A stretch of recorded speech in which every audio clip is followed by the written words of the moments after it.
പുറത്ത് പുലികളായിരുന്നവർ ചിലപ്പോൾ ബിഗ് ബോസിനകത്തേക്ക് എത്തുമ്പോൾ എലികളായി മാറാറുണ്ട്. ചൊന്നാൽ രേണുസുതിയുടെ കാര്യം മറിച്ചാണ്. രേണുസുതി അകത്തും പുറത്തും പുപ്പുലിയാവാൻ ശ്രമിക്കുകയാണ്. തന്നെ സെപ്റ്റിക് ടാങ്ക് എന്ന് വിശേഷിപ്പിച്ച അക്ബർ ഖാനെതിരെ രേണുസുതി ഉയർത്തുന്നത് ഒരു പ്രതിഷേധമല്ല, മറിച്ച് സഹതാപ തരംഗം സൃഷ്ടിക്കാനാണ് രേണു ശ്രമിക്കുന്നത്.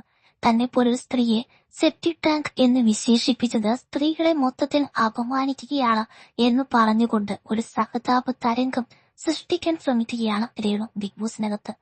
തുടക്കം മുതൽ തന്നെ സഹതാപ തരംഗത്തിൽ ശ്രദ്ധ കേന്ദ്രീകരിക്കുകയായിരുന്നു രേണു എന്ന് വേണമെങ്കിൽ പറയാം. വീടിനകത്ത് ചെല്ലുമ്പോൾ തന്നെ സുധിച്ചേട്ടാ ഞാൻ അകത്തേക്ക് വരുന്നു എന്നു പറഞ്ഞാണ് രേണു എത്തിയത്. അതോടെ പല പ്രേക്ഷകരും ചോദിക്കുന്നുണ്ടായിരുന്നു, സുധിച്ചേട്ടൻ എന്താ ബിഗ് ബോസിനകത്തേക്കാണോ പോയതെന്ന്. ഇത്തരത്തിൽ രേണു ബിഗ് ബോസിനകത്ത് എത്തിയതോടെ പല വിധത്തിലുള്ള പ്രഹസനങ്ങൾക്കും ട്രോൾ കാഴ്ചകൾക്കുമാണ് വഴിതെളിച്ചത്. ഏറ്റവും ഒടുവിൽ സെപ്റ്റിക് ടാങ്ക് എന്ന് തന്നെ വിശേഷിപ്പിച്ച അക്ബർ ഖാനെതിരെ സഹതാപ തരംഗം സൃഷ്ടിക്കാനും രേണു മറന്നില്ല. എന്തുതന്നെയാണെങ്കിലും രേണുസുതിയുടെ കാഴ്ചകൾക്ക്, രേണുസുതിയുടെ ശക്തമായ ഗെയിം കളികൾക്കായിട്ട് കാത്തിരിക്കുകയാണ് ബിഗ് ബോസ് മലയാളം. വൈറലാകുന്നില്ല, അല്ലെങ്കിൽ കുറച്ച് വൈറലായി കുറെ അവസരങ്ങൾ നഷ്ടപ്പെടുന്നു, ഇനി ഒന്നും കിട്ടുന്നില്ല, ഒരു അഭിനയം കിട്ടുന്നില്ല, സിനിമ ഇല്ല, ഒന്നുമില്ല. എന്ത് ചെയ്യണം? വല്ല ജോലി നോക്കും. വല്ല ജോലി എന്ന് പറഞ്ഞാൽ അഭിനയം അല്ലാത്ത വേറെ വല്ല ജോലി. വേറെ ജോലിക്ക് പോകാൻ അറിയാന്നല്ല, കിട്ടിയാൽ ഞാൻ ഒരുപാട് ജോലിക്ക് ശ്രമിച്ചതാണ്. അപ്പോൾ എല്ലാവരും പറയുന്നത്, ഇന്റർവ്യൂ കഴിഞ്ഞിട്ട് പറയുന്നത്, നിങ്ങൾ നാടകത്തിനകത്തുണ്ടെന്ന് പത്രത്തിലുണ്ടായിരുന്നു, നിങ്ങൾ ലൈം ലൈറ്റിൽ നിൽക്കുന്നവരാണ്, അപ്പൊ നിങ്ങൾക്ക് ഇടയ്ക്ക് നാടകം വന്നാൽ ഞാൻ നിങ്ങൾക്ക് എങ്ങനെ ലീവ് തരും. ഒരുപാട് ചെന്ന് ഇന്റർവ്യൂ അറ്റൻഡ് ചെയ്യുമ്പോൾ അവർ ഇതാണ് പറയുന്നത്. പിന്നെ ഗവൺമെന്റ് ജോലി തരാന്ന് പറഞ്ഞത് അത് ഓരോ പ്രോസസ്സിംഗ് നടന്നു, അതും വൈറ്റ് കോളർ ജോലിയല്ല, 10ാം ക്ലാസ് വെച്ചിട്ടുള്ള ജോലിയാണ് ഞാൻ പറഞ്ഞേക്കുന്നത്. എന്റെ അടുത്ത് പറഞ്ഞേക്കുന്നത് PSC ചെയ്ത് അന്ന് സുധിച്ചേട്ടൻ മരിച്ച സമയത്ത് മന്ത്രി വന്നിട്ട് എംപ്ലോയ്മെന്റിൽ എനിക്ക് ഓൾറെഡി രജിസ്റ്റർ ചെയ്തിട്ടുണ്ട്, അതുപോലെ ഇത് പുതുക്കണം. എന്താ എംപ്ലോയ്മെന്റിൽ നമ്മൾ സീനിയോറിറ്റി പുതുക്കണം. PSC ചെയ്തല്ല, സീനിയോറിറ്റി പുതുക്കണം.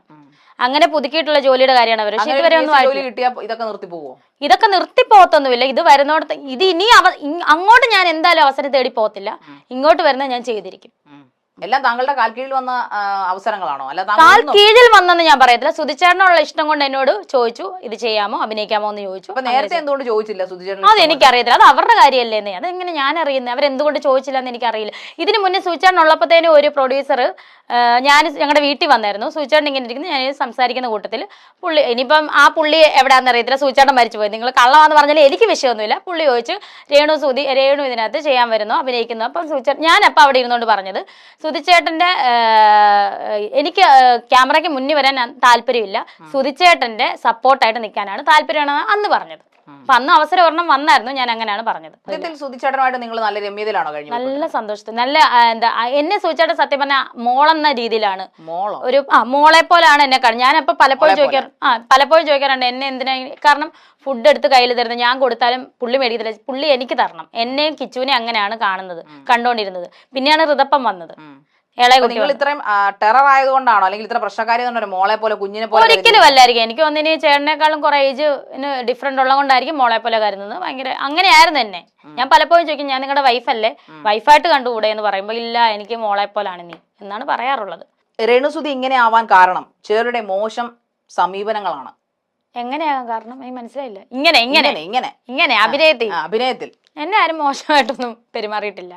അതായത് ഇപ്പോ കുറച്ചു മുമ്പ് നമ്മളെ ഇന്റർവ്യൂവിന്റെ തുടക്കത്തിൽ പറഞ്ഞിരുന്നല്ലോ, ഞാൻ ഇനി എന്തും ചെയ്യും ഇന്ന് അഭിനയിക്കെ ആയതുകൊണ്ടാണ് ഞാൻ ഇങ്ങനെയൊക്കെ പറയുന്നത്, അതുകൊണ്ടാണ് അത് ശരിയാണ് എന്നാണ്. അപ്പൊ അത് മറ്റുള്ളവർ അങ്ങനെ പറഞ്ഞുകൊണ്ടാണ്, ഇല്ലെങ്കിൽ കുറെ കൂടെ നല്ല അഭിനയം കാഴ്ചവെക്കുമായിരുന്നു. കാഴ്ചവെക്കുമായിരുന്നു തോന്നുന്നു. അങ്ങനെ അഭിനയിക്കാൻ പറ്റൂ? പഠിക്കണം. രേണു പേടിക്കുന്നത് ആരെയാണ്, എന്തിനെയാണ്? ദൈവത്തെ പേടിയുണ്ട്. പിന്നെ എന്തിനെ എന്ന് ചോദിച്ചാൽ നാളത്തെ ഭാവി എന്തായി തീരും, ഒരു സ്റ്റെബിലിറ്റി വന്നിട്ടില്ല, അതിനൊരു പേടിയുണ്ട്, എന്തായി തീരുമെന്ന്. ഈ രണ്ട് കാര്യത്തെയാണ് ഞാൻ പേടിക്കുന്നത്. കുറച്ചുകൂടെ അഭിനയം നന്നാക്കിയാൽ നല്ലൊരു ഭാവി ഉണ്ടാകുമെന്ന് ചിന്തിച്ചിട്ടുണ്ട്? അതോ മോശം അഭിനയത്തിലേക്ക് പിന്നെയും പോയാൽ ഭാവി ഉണ്ടാകുമെന്നാണോ ചിന്തിക്കുന്നത്? അഭിനയം പഠിക്കണമെന്ന് ആഗ്രഹമുണ്ട്. എന്തായാലും ജനങ്ങൾ ഇത്രയും വെറുത്ത സെലിബ്രിറ്റി ആയിട്ടുള്ള, ഇത്രയും വിവാദങ്ങൾ ഉണ്ടാക്കിയെടുത്ത, സോഷ്യൽ മീഡിയക്കാർക്ക് കണ്ടന്റ് ഉണ്ടാക്കുന്ന രേണുസുധിയെ പരിചയപ്പെട്ടതിലും നമ്മളോടൊപ്പം കുറേയധികം സമയം ചെലവഴിച്ചതിലും ഒരുപാട് നന്ദി. എനിക്കും കണ്ടതിൽ സന്തോഷം. Thank you.